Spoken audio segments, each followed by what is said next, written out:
नहीं मानूंगा, लेकिन आप जो ये वर्दी के नारा लगाते हैं ये हमें बुरा लगता है और बुरा लगना भी चाहिए। चीफ साहब, आर्मी की वर्दी में डाका पड़ा है हमारे वोट में। आर्मी की वर्दी में major colonel, lieutenant colonel, brigadier general, आपको वर्दी की लाज रखनी है। बिल्कुल अफसरजान ने ठीक कहा, इनसे वर्दी निकलवा दो। बिल्कुल they must be set out from the army, बिल्कुल निकाल देना चाहिए आर्मी से और इनके इलेक्शन मिलिट्री कोर्ट या सुप्रीम कोर्ट में इनके पास केसेस देनी चाहिए। कैसे 70 अरब रुपए, ये मालूमात सियासी लोगों की है। 70 अरब रुपए बलूचिस्तान से लोगों से लिए गए हैं। 70 अरब रुपए, ये चोर, ये डाकू, ये वतन फिरोज, ये स्मगलर, इनसे आप। अस्सलाम वालेकुम वरहमतुल्लाहि वबरकातुहू।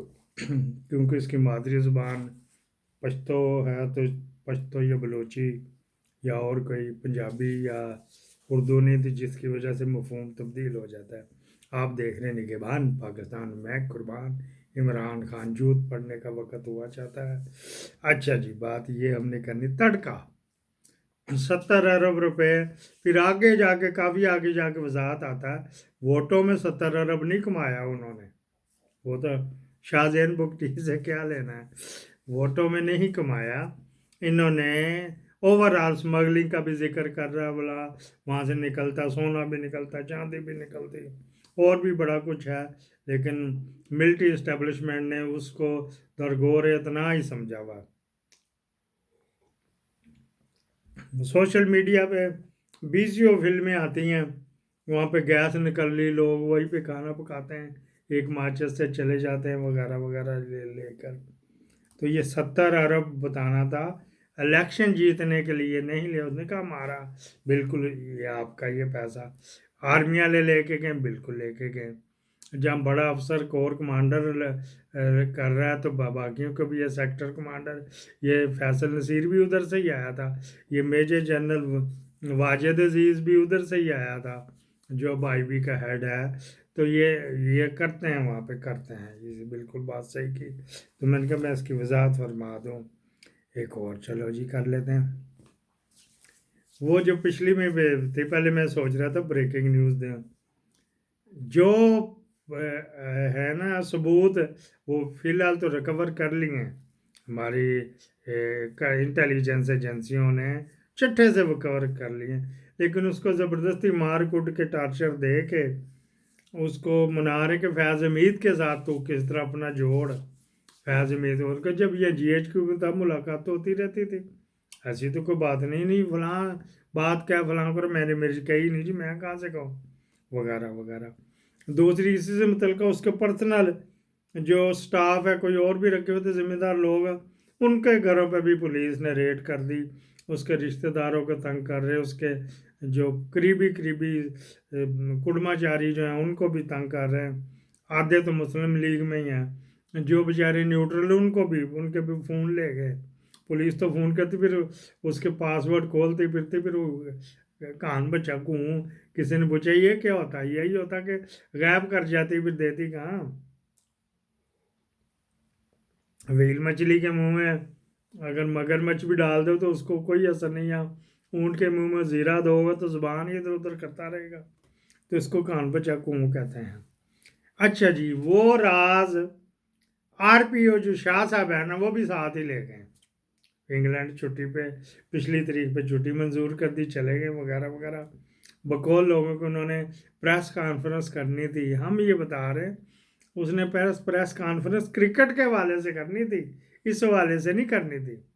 उसको तो वो हटा नहीं रहा, इलेक्शन कमीशन ने क्या हटाओ, नहीं हटाया, फिर हाई कोर्ट इस्लामाबाद ने कहा नहीं हटाया, अभी भी उसके ऊपर के केस है। फिर ये ने उसको कहा तुझे इतना हमने किया तो ये करो करे, नहीं जी नहीं, मैं तो आपके रूटीन में छुट्टी दी हुई थी, मैंने आना था, जो माल मैंने समेटा नुकरे लगाना था ऑफशोर कंपनी का। ये ऑफशोर कंपनी का अलहदा बताऊंगा किन किन लोगों के अकाउंट पकड़े गए हैं। आए दान दिल दे बहने। अच्छा जी, जो पीएमएलएन के जत्थों के जत्थे प्रेस कॉन्फ्रेंस कर रहे, एक दिन वो रोलेक्स वाली डड्डू चार्जर, अगले दिन मलका आ गया, फिर तारड़ आ गया, बनाए हुए फर्जी व्हाट्सएप के मैसेज दिखाता फिर रहा, ये देखो ये हो रहा तो वो हो रहा तो वो। उमर अयूब आ गया मैदान में, जुमा लो, उसको 1 महीने की दी हुई है पेशावर हाई कोर्ट ने, ज़मानत के जहाँ जहाँ पर्चे वहाँ पे पेश भी हो और वगैरह वगैरह। शायद कोई अंडरस्टैंडिंग भी हो गई। अली कुली खान को बटन दबा दिया। अली कुली खान तो नवाज शरीफ एंड कंपनी से नाराज़ है ना, क्योंकि उसको आर्मी चीफ नहीं बनाया था, तो मुशर्रफ को बना दिया था, फिर उसने तख्ता उल्टा था।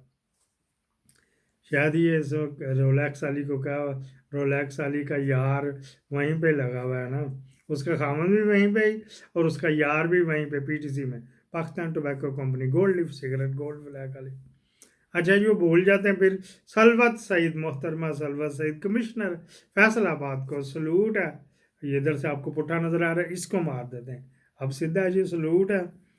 वो ये कि उसको बड़ा दबाव था, ये लाल घोड़ी का भी, राणे का भी। उसने कहा राणे बाकियों को तो ही छेड़, तुझे ज़रूर हरवाऊंगी, मतलब हरवाई नहीं। उसने कहा अच्छा मेरिट पे चलेगा। एक सीट किस तरह वो निकल गई है हैरानगी से बाहर। मियाँ मनान इतनी इतनी बड़ी गालियाँ देता फिर रहा कमिश्नर ऑफिस के बाहर। मियाँ मनान जो गाली गलौज करता है आपने देखा होगा, लेकिन 1-1.5 साल से उसको बैन किया हुआ था। अब उसके बेटा टिकट वो भी हार गया, राजा रियाज भी आ गया मैदान में। वो कह रहा वोट की इनको तो था, लेकिन वही है गड़बड़ है, और ये गड़बड़ है, मेरा बेटा नहीं सी आना, साड़ी तो बड़ी ये तो वो चल भौंकता रहो, फिर लगे रहे। दो असली जो आज़ाद है ना वाकई पीटीआई के बगैर, वो पेशावर में शामिल हो गए। मुबारक, मबरूक मबरूक। अच्छा जी, फिर क्या बात है, ये जो कमिश्नर है इसने कुछ उसकी फेवर में भी कर दिया, जो उसके इन्वेस्टिगेट कर रहा है। उसको जगाई रखेंगे या उसके मुंह पे पानी पेंकी रखेंगे तो फिर तो बेचारे ने इस तरह ही होना है। तो मैं इसके ऊपर इतना बड़ा नहीं कर रहा, जो है ना